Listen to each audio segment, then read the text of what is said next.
Hola, muy buenas tardes. Mi nombre es Janet Porras, soy licenciada en Educación y esta tarde tenemos un tema muy interesante que es el aprendizaje colaborativo. Para ello contamos con la presencia del reconocido educador Luis Bretel. Él actualmente se desempeña como docente de la Escuela de Posgrado de la Universidad Tecnológica del Perú y además es director académico de la ONG Visión Solidaria. Profesor, muy buenas tardes. Gracias por recibirnos en su casa. Hola Janet, ha sido un gusto, como siempre, el poder hacer algo por ustedes y en este caso responder tus preguntas. Y bueno, para empezar esta entrevista vamos a preguntarle al profesor Bretel cuál es la experiencia que usted ha venido obteniendo a lo largo de estos años en temas de metodología de la enseñanza.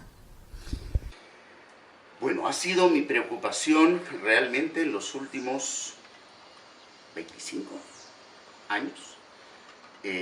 Mis primeros años de experiencia docente, los primeros 14 fueron en colegio, que me permitieron experimentar con diversas maneras y diversas metodologías.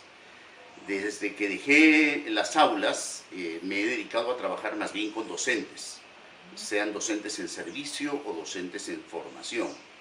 Y eso hizo que me fuera cada vez especializando más y metiendo más en el mundo de los métodos para conseguir aprendizajes, porque era mi tarea era entrenar, capacitar a profesores en estos métodos.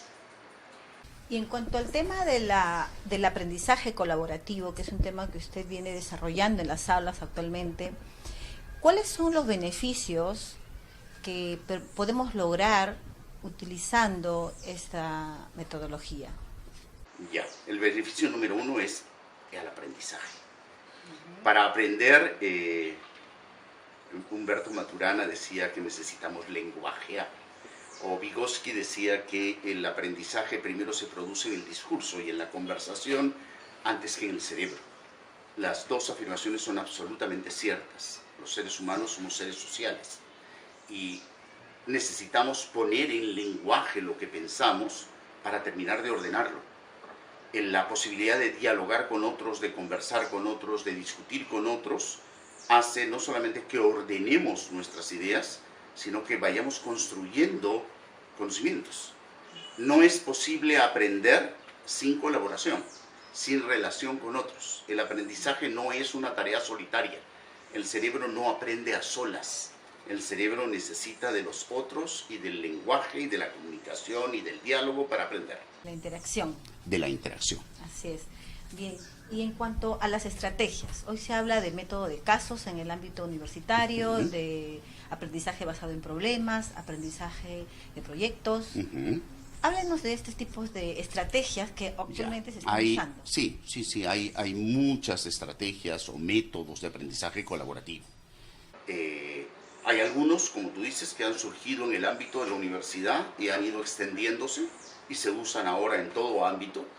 Y hay otros que surgieron más bien en el ámbito de la educación básica y que fueron llegando hacia la universidad. Este es el caso, por ejemplo, del aprendizaje basado en proyectos. Dewey, el creador del aprendizaje basado en proyectos, lo pensó en la escuela y lo pensó como método para la escuela. Y es desde la escuela de donde fue usándose al principio muy lentamente y terminó inundando la universidad, básicamente las carreras de ingeniería. Los otros son métodos bastante más conocidos, ¿no? De hecho, el estudio de casos o el método del caso, como también se le llama, surgió más bien en Harvard y desde Harvard se fue extendiendo a una cantidad enorme de universidades que utilizan este método y sus variaciones, porque el aprendizaje basado en problemas es una variación del estudio de casos, a tal punto que se podría decir todo caso puede dar lugar a un aprendizaje basado en problemas, pero no necesariamente todo problema puede dar lugar a un estudio de casos. Es decir, hay una relación muy estrecha. Y bueno, hay una diversidad muy grande de variaciones distintas sobre lo mismo que han ido dando origen a nombres diferentes y a métodos distintos. De hecho, hay una profesora de Stanford, Renata Fruchter, que dice que el ABP del aprendizaje basado en la P es a la quinta, porque es aprendizaje basado en problemas, productos, proyectos, procesos y personas. Nombre. Lo peculiar de estos métodos es no solamente que son colaborativos, sino que en ellos se invierte el proceso tradicional de enseñanza. En los procesos tradicionales, primero se le proporcionan a los estudiantes los conceptos, los principios, y después se le plantean ejercicios de aplicación práctica. Es decir, ¿está implícito el concepto de aprendizaje invertido? Por supuesto, o sea, más aún todavía, o sea, es más que el aprendizaje invertido. En estos métodos, el punto de partida es un problema, o es un caso, o es una propuesta de proyecto. Y la idea es que los alumnos aprendan todo lo que necesitan saber para poder resolver el problema. O sea, que el problema sea el motor que genera sus aprendizajes y la búsqueda de la respuesta, ¿no?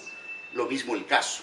En los casos, el caso se le presenta por delante a los estudiantes y es en búsqueda del análisis del caso que van a ir aprendiendo todos los conceptos que necesitan aprender. O sea, en estos métodos, además de buscarse que haya colaboración, discusión, diálogo e interacción, se busca que el alumno aprenda porque necesita aprender. Y necesita aprender para resolver la situación que se le ha propuesto de arranque, ¿no? Estos métodos, estas estrategias del aprendizaje colaborativo, ¿se aplican a todos los niveles de aprendizaje? Absolutamente, absolutamente, a todos. O sea, actualmente estoy acompañando una experiencia muy interesante en el aprendizaje basado en proyectos con profesores de educación inicial y primaria. No hay límite de edad, o sea, el tema es que los seres humanos aprendemos de esa manera. Nuestros aprendizajes de manera espontánea se producen en la búsqueda de solucionar retos, en la búsqueda de encontrar la solución o satisfacer una necesidad concreta. Entonces, poner eso en el aula es hacer que los procesos de aprendizaje sean naturales. Muy interesante sus respuestas, profesor. En ese caso, yo le pediría, por favor, que nos brinde unas recomendaciones a todos los maestros del Perú, de los diferentes niveles de educación, principalmente los que trabajan para el Estado, para el Perú, y poder contar con algunas recomendaciones de usted respecto a estas nuevas estrategias y métodos. Bueno, en general, creo que a los profesores de la educación básica peruana se les abre una oportunidad enorme con el nuevo currículum nacional. Es un currículum que ha puesto el énfasis ya no en los contenidos de las disciplinas, sino en las competencias que hay que desarrollar en los estudiantes. Y eso abre, como nunca, la posibilidad al uso de métodos de aprendizaje colaborativo. La preocupación ya no es en la educación básica que los alumnos aprendan y acumulen información. La preocupación es que desarrollen sus competencias básicas, que aprendan a leer, que aprendan a escribir, que aprendan a convivir, que aprendan a pensar matemáticamente, que aprendan a investigar, etc. Y los métodos colaborativos son la herramienta fundamental. De hecho, te comentaba que estábamos haciendo una experiencia en 9 colegios de Fe y Alegría, en 9 colegios públicos de Fe y Alegría, que tiene estas dos patas. Por un lado, la experimentación del nuevo currículum nacional y sus formas de evaluación, y por el otro, el uso del método de proyectos para poder desarrollar las competencias de los estudiantes. Profesor, muchísimas gracias por el tiempo que nos ha brindado. Sus aportes han sido muy importantes para el estudio que venimos realizando. Un placer, como siempre, de poder apoyarles. Y a ustedes, muchísimas gracias por el tiempo brindado también. Nos veremos en otra oportunidad.